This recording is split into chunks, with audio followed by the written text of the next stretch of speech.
राधे मेरी प्यारी बहनों और भाइयों, आपका मेरे YouTube चैनल पर बहुत बहुत स्वागत है। मैं हूं गौरी पांडे और आप लोग मेरे ब्लॉग को देख रहे हैं और पसंद कर रहे हैं, उसके लिए आपको बहुत बहुत धन्यवाद करते हैं। तो चलिए दोस्तों, आज की जानकारी हम करते हैं शुरू। तो मेरी आज की जानकारी है कि वेदों के अनुसार, शास्त्रों के अनुसार, जो बहू घर में कलेश, सास ससुर की सेवा नहीं करती, बच्चे भूखे जा रहे हैं, घर में कलेश होता है, तरह तरह की परेशानियां आती हैं, वो बहू कभी भी भगवान के मंदिर में जाकर दिया जलाएगी तो उसे कभी भी कोई भी फल की प्राप्ति नहीं होगी। ये वेदों में भी बात लिखी है, पुराणों में भी यही बात लिखी है। तो मेरी प्यारी बहनों, अगर आपके घर में बच्चे भूखे हैं, आपके पति भी भूखे जा रहे हैं, कलेश हो रहा है अपने घर में, आपके बुजुर्ग बैठे हैं भूखे, खाना नहीं मिल रहा उनको सुबह सुबह, और आप दिया बत्ती लगाने में लगी हैं, दिया जला रही हैं, अगरबत्ती जला रही हैं, घर में धुआंधार हो रहा है, तो अगर आप सोच रही हैं कि ऐसे में भगवान आपसे खुश हो रहे हैं, माफ करिएगा, तो भगवान आपको ऐसे में कोई खुशी नहीं हो रही, भगवान को कोई भी फल आपको नहीं मिलेगा ऐसे में, ना ही आप भगवान से जुड़ पाएंगी, ना ही कोई वरदान मिलेगा। क्योंकि आप अपने कर्म, जो आपके कर्म है, आप उनसे भागकर भगवान के मंदिर में आकर दिया जला रही हैं, मंदिर में आकर छुपी बैठी हुई हैं, तो ऐसे में आपको पूजा का कोई, भगवान भी समझ रहे हैं कि आप पूजा का ढोंग कर रही हैं, सिर्फ पूजा का दिखावा कर रही हैं। तो मेरी प्यारी बहनों, हमने अक्सर देखा होगा कि कुछ बहुएं हैं, घर में उनके कलेश हो रहा है, बूढ़े बुजुर्ग पड़े हैं, उनको दवाई नहीं है, उनके लिए खाना नहीं है, बच्चे भी भूखे जा रहे हैं, पति भी भूखे जा रहे हैं घर से,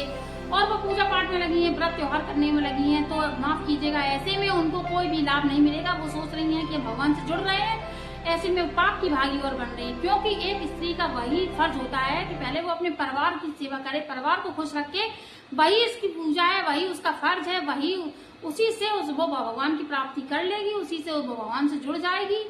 तो मेरी ये बात आप लोग भी याद रखना। मैंने अक्सर बहुओं को देखा है कि घर में कलेश हो रहा है, सब कुछ हो रहा है, उसके बाद भी सास ससुर को वो रोटी नहीं दे रही, खाना नहीं दे रही हैं, वो गालियां गलौज कर रही हैं, लड़ रही हैं उनसे, और फिर जाकर वो व्रत त्योहार कर रही हैं, पूजा कर रही हैं, मंदिर में ढोंग कर रही हैं, तो ऐसे में उनको कोई भी लाभ नहीं मिलेगा। शास्त्रों में भी लिखी है दोस्तों ये बात, मेरी प्यारी बहनों सुनना, शास्त्रों में भी यही बात लिखी कि एक बहू को मंदिर जाके पूजा करने की कोई जरूरत नहीं है,